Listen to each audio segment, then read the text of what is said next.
बिस्मिल्लाहिर्रहमानिर्रहीम। मैं एडवोकेट सैयद ज़बी हैदर अपने देखने वालों को और अपने करम फरमाओं को खुशामदीद कहता हूँ।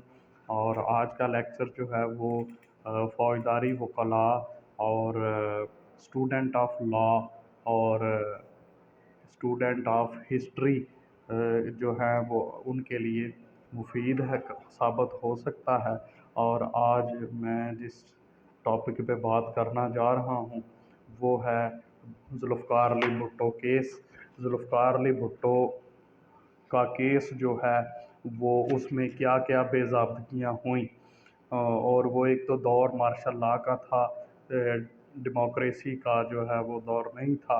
तो उसमें बहुत सी बेज़ाब्तियाँ जो है वो की गई और भुट्टो साहब के साथ काफ़ी जो है वो ज़्यादती भी की गई। लेकिन चलें, वो मेरा पॉइंट जो है वो मैं सिर्फ इसमें फ्लॉज डिस्कस करूँगा कि जो गैर लाकानूनीयत अपनाई गई वो कैसे हुई। इसमें जी नवंबर 1974 में नवाब मोहम्मद अहमद ख़ान कसूरी साहब जो हैं उनका कत्ल हुआ, जो कि बैरिस्टर अहमद रज़ा कसूरी के वालिद साहब भी हैं। और 11 सितंबर 1977 को उनका एक नामुकम्मल चालान जो है वो दाखिल किया गया और वो जो है मजिस्ट्रेट में कोर्ट ऑफ सेशंस को मजिस्ट्रेट ने भेज दिया। और उसके बाद 13 सितंबर 1977 को जस्टिस KM समदानी साहब ने जो है वो ज़मानत पे भुट्टो साहब को रिहा कर दिया। जब रिहा किया गया तो दोबारा से ज़िया-उल हक के आर्डर पर मार्शल लॉ ऑर्डर नंबर 12 के तहत जो है वो कराची से जुल्फ़िकार अली भुट्टो साहब को उनकी रिहाई से गिरफ़्तार कर लिया गया। उसके बाद जो है वो दोबारा एक दफ़ा ज़मानत दायर की गई और भुट्टो साहब को ज़मानत दे दी गई, लेकिन ज़िया-उल हक ने उनको रिहा नहीं करने दिया। मार्शल लॉ के तहत जो है वो भुट्टो साहब जो है डिटेंशन में यानी कैद में ही रहे। और उसके बाद जो है एक ट्रायल की बात अब मैं करने लगा हूँ। बेल के बाद ट्रायल ऐसे हुआ कि एक ट्रांसफ़र एप्लीकेशन जो है वो दे दी गई इस कोर्ट ऑफ सेशंस में कि इस केस को तब्दील कर दिया जाए हाई कोर्ट में, यानी भेज दिया जाए, इधर ना ट्राई किया जाए। तो कोर्ट ऑफ सेशंस में जो पहली बेज़ाब्ती इसमें की वो ये की कि उन्होंने भुट्टो साहब को नोटिस नहीं किया।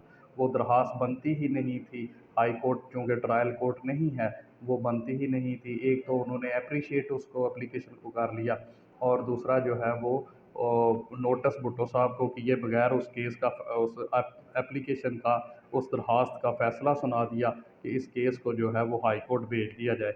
हाई कोर्ट में अब 5 जजेस का बेंच मौलवी मुश्ताक हुसैन उस वक्त के जो एक्टिंग चीफ जस्टिस थे, कायम मुकाम चीफ जस्टिस थे, उनको उनकी सरबराही में 5 रुकनी बेंच जो है वो तश्कील की दिया गया, जिसमें मौलवी मुश्ताक साहब, मिस्टर जस्टिस ज़कीउद्दीन पाल साहब, मिस्टर जस्टिस MSH कुरैशी साहब और मिस्टर जस्टिस आफ्ताब हुसैन साहब और मिस्टर जस्टिस गुलबाज खान साहब, ये 5 जजेस थे इसमें। और इसमें मुख्तलिफ़ किताबों में ये भी लिखा हुआ है कि केयरफुली उनकी जो है वो सिलेक्शन की गई। और इसके बाद जो है वो ट्रायल जो है शुरू हो गया और तमाम एक्यूज़्ड पर्सन थे जो थे वो उन्होंने नॉट गिल्टी प्लीड किया यानी सेहत जुर्म से इनकार कर दिया और वो ट्रायल शुरू हो गया, जिसमें 3 जो है वो जूनियर ऑफिशियल्स थे FSF के, जिसमें ग़ुलाम मुस्तफ़ा, अरशद इकबाल और राना इफ्तिखार अहमद थे।